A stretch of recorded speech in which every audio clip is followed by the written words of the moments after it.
Alhamdulillah, wassalatu wassalamu ala rasulullah, assalamu alaikum wa rahmatullah. Thank you for the welcome, inshallah. And I think just from what the two introductions were saying, this is an opportunity. I will re-emphasize that this is an opportunity for you guys to ask whatever questions you have, easy ones, difficult ones. When we first put this thing together, if you look at the poster, we just said, look, whatever the issues are, LGBT stuff, gangs, drugs, whatever it may be that's affecting the community, we need to discuss this, inshallah.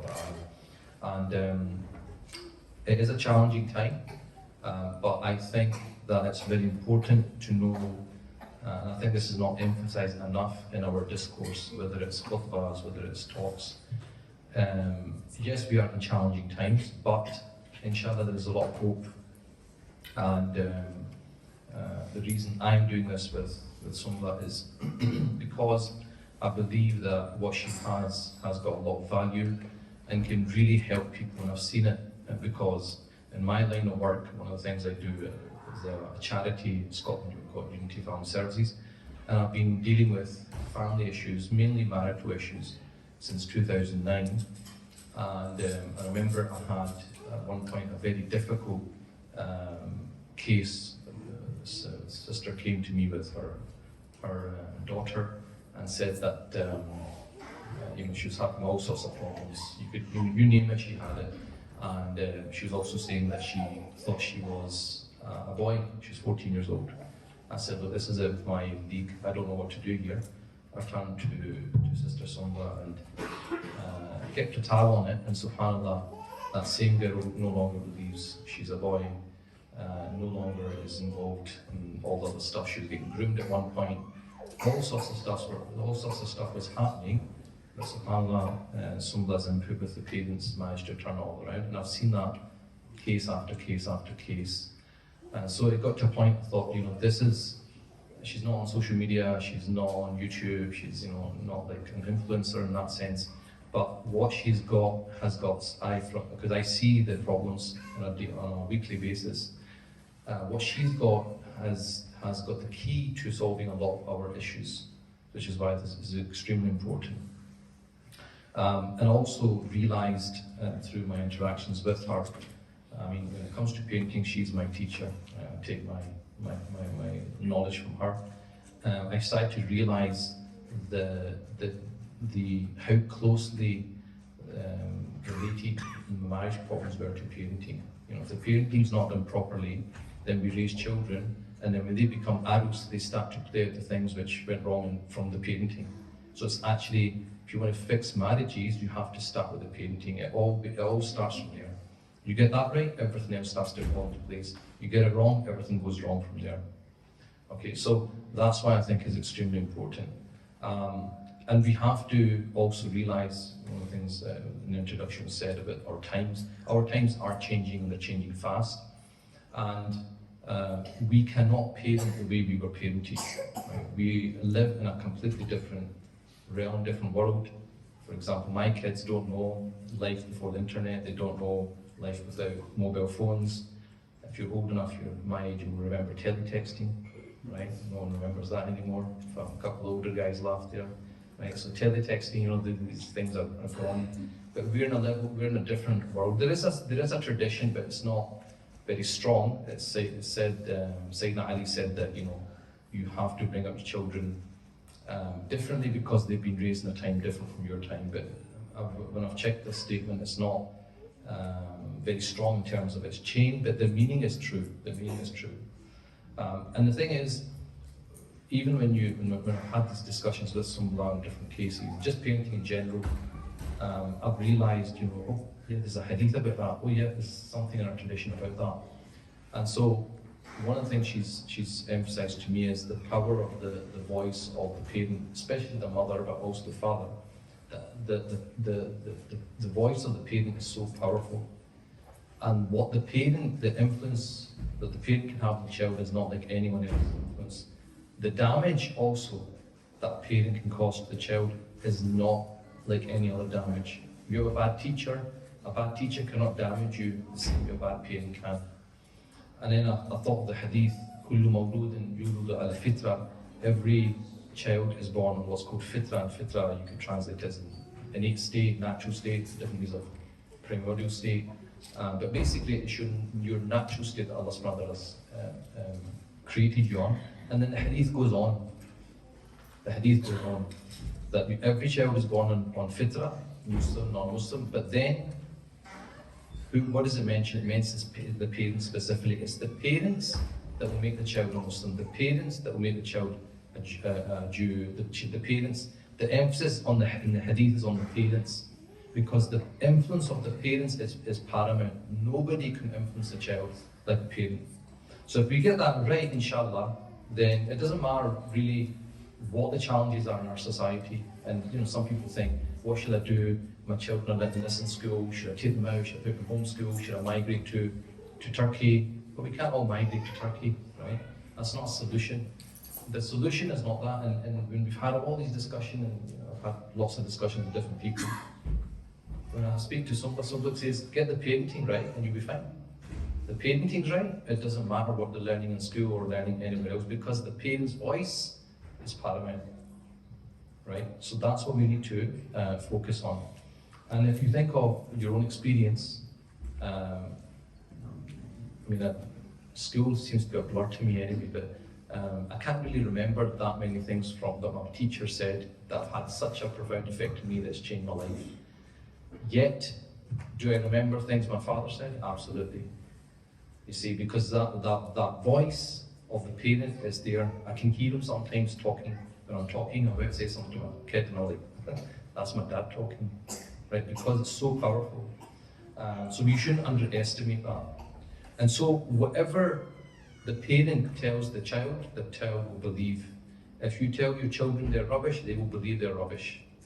If you tell them that they have good qualities, they will believe they've got those good qualities. But obviously you can't just, you got to back up with evidence. You don't just make things up for the sake of it. And I remember last time I was here in Birmingham, it was Dr. Asim's event, the winter, spring, and afterwards a child came up, he was 11 years old, 10, 11 years old. He said, can you give me some advice on anger?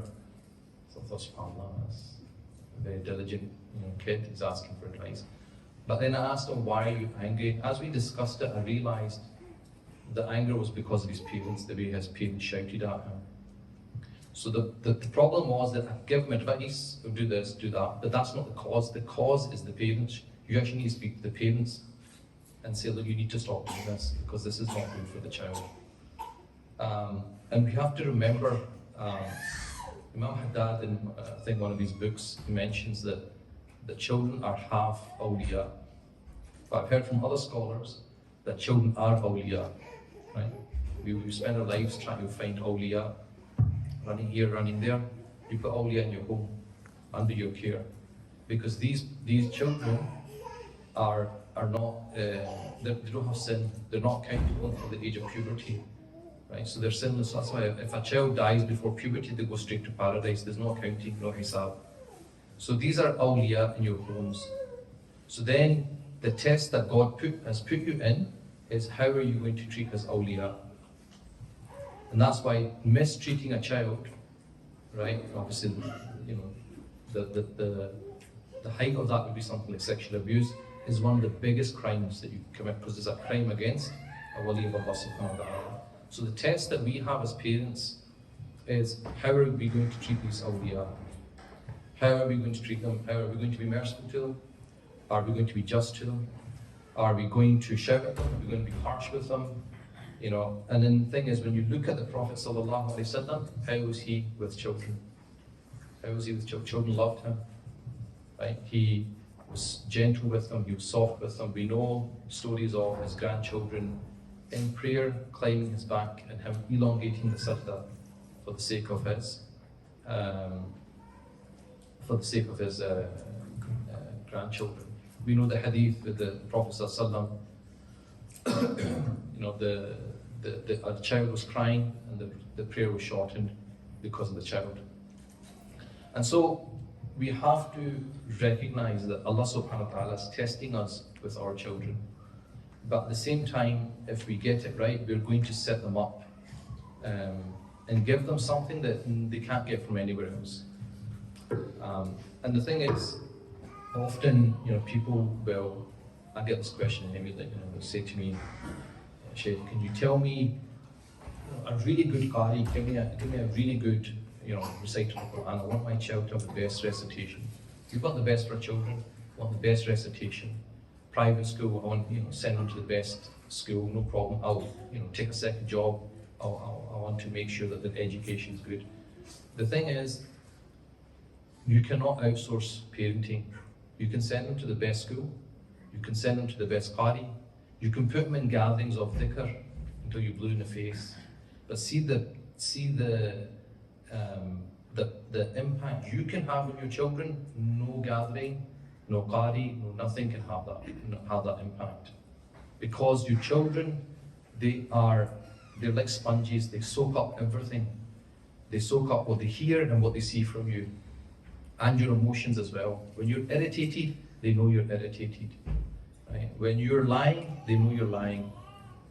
And this is why people send their kids to summer school, and summer school, what do? They learn, as Muslims we don't lie. As Muslims we do this. As Muslims we do that.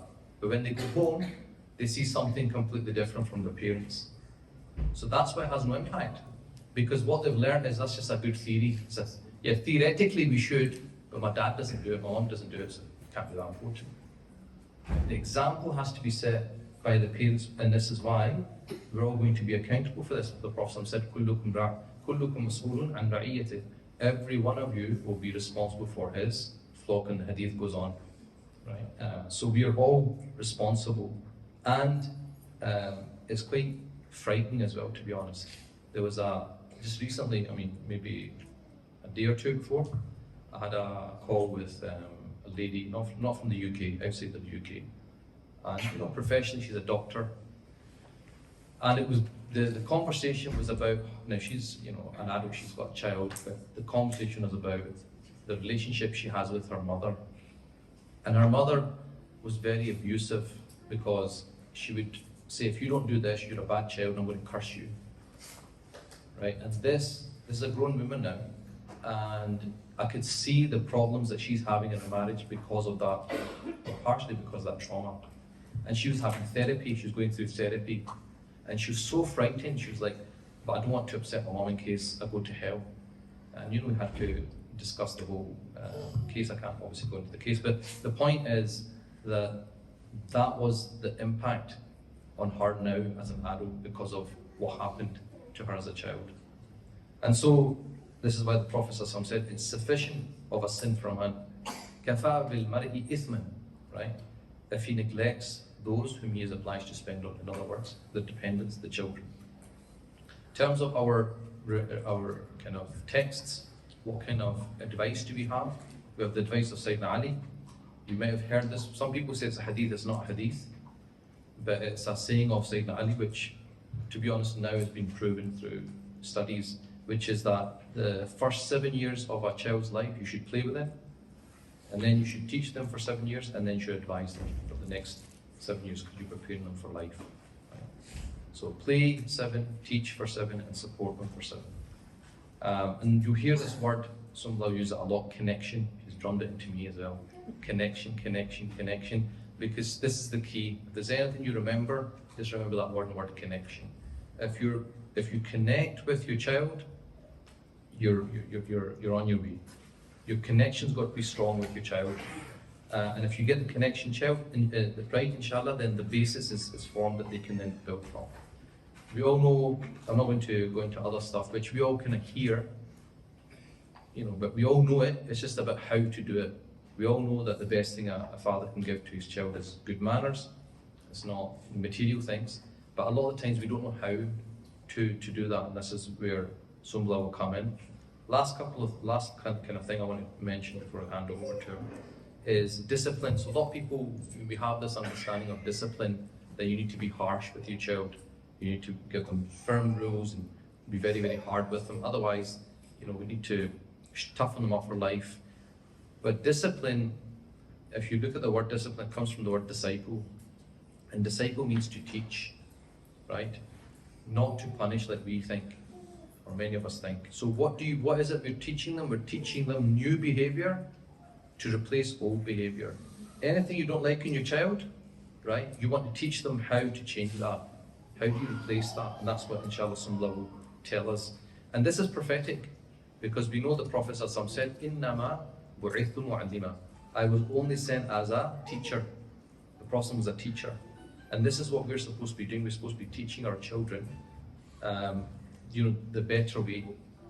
And so even if you look at the sunnah of the Prophet, we know the hadith, he never had a woman, nor a child, nor a servant. The Prophet never physically disciplined his children. So the sunnah, right? The sunnah is not to be physical. You should be able to do it through teaching, and inshallah we'll pick up some tips today about how to do that. And the last thing I'll mention is the famous hadith in Bukhari. So this companion Anas bin Malik, and Anas bin Malik is one of the oldest companions. He lived over 100. He was like serving the Prophet, and he said, I served him for 10 years and I never heard him say once to me, uff. Never said once to me, uff. And he never said harshly anything to me, why did you not do that, or why did you do this? So the Prophet was able to get Anas to do what he had to get him to do without doing that. So this is the sunnah that inshallah we need to adopt, inshallah ta'ala. I'm going to hand it over to Sumbla. I've known Sumbla for a number of years, through family and also through the work we've been doing. So anything that comes to parenting, I give it to her. Like I said, I've seen severe cases. I'm talking about self-harm, suicide, drugs, whatever you can think of. And every single time I've given it to Sumbla, there's been improvements. Right? There's definitely been improvements. Some cases she's turned them around, which is, very, very miraculous. And so I asked one of my teachers about her, because obviously getting Siha advice, and he said that what she's got is a gift. It's not something you can just get qualified. People got all sorts of qualifications, but what she's got is from Allah subhanahu wa ta'ala, and I also believe that, and I've seen it in lots of cases. So I'm going to hand it over to Sumbla. I would say, do not hold back. Ask her whatever you want. This is your opportunity. Ask whatever you want to ask. There's no question that is out of bounds. There's nothing that you should hold back about. And like Adil was saying, it might benefit other people. Sometimes it's better if you ask her rather than writing it down, because when you write it down, she'll then say, well, how old is this child? What's the circumstances changes the answer. So if you ask her orally, she'll be able to ask you, okay, well, how many other children are there, whatever, what ages are they, etc., etc. And then you'll see how she changes her advice, depending sometimes on the age. I remember there's a question, we did an event, she did a question, and she answered it. And the guy goes, oh, but, such and such, and she said, what age is that child? And he changed the age, she changed her answer. So you have to be, the more specific you are, the better answer, inshallah, you're going to get. With further ado, I'm going to hand over to I don't think I need this.